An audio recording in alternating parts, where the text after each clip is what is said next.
Gentlewoman yields back her time. Thank you very much. We now move to the distinguished gentlewoman, Dr. Foxx. Dr. Foxx, you're recognized for 5 minutes. Thank you, Mr. Chairman, and I thank our witnesses for being here. This is a question for each of the witnesses, and I do have several questions, so I'll ask you to be as succinct as possible.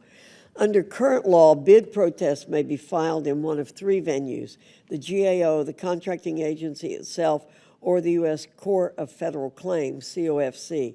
However, the data shows that most protests are filed with the GAO or an agency, but not with the COFC. Why is this the case, and what are the implications of this, quote, venue shopping? We'll start here, Mr. Pat. We don't actually have data to determine why individuals shop or move between forums.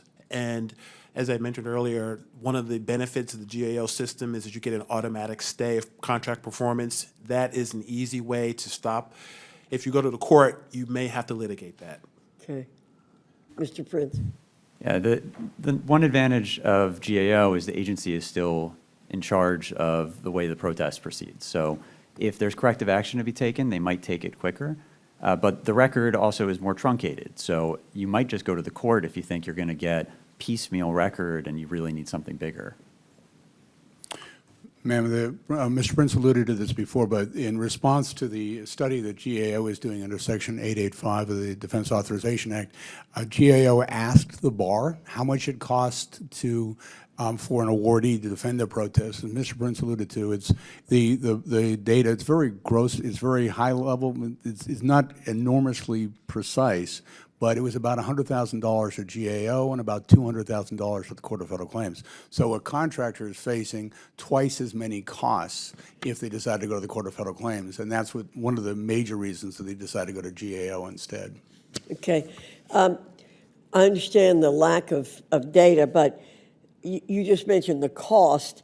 Is there any data to tell us whether there's a more favorable outcome at one of those places than another?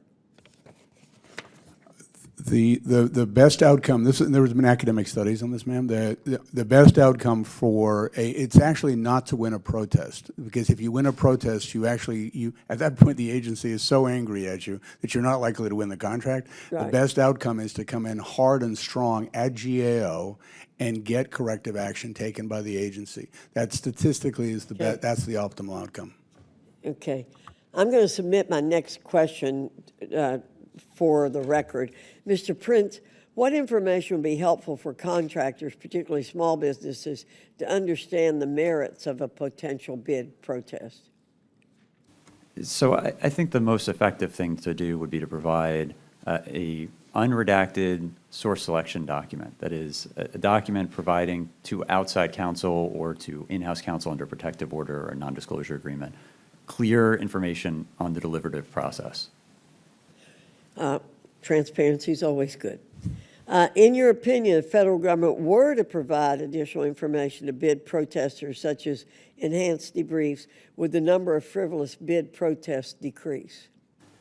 I think generally yes, and I think that's part of why it's gone down over the last decade.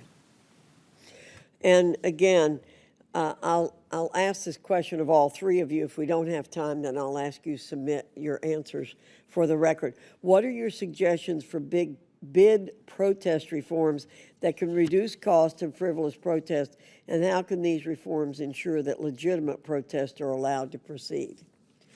Mr. Patton. I would say that the agencies need to collect data and determine whether or not they think a protest is meritless or not, and provide that data to the Congress. Mr. Prince. I think greater access to information at the outset to potential protesters. And I agree in terms of enhanced debriefings. One of the important things to understand, ma'am, is that ours is a very concentrated system. We have a concentrated Defense Department, very concentrated market. The bar, there's only, in Hungary, they have 2,000 procurement lawyers. In the United States, at the federal level, we only have about 500.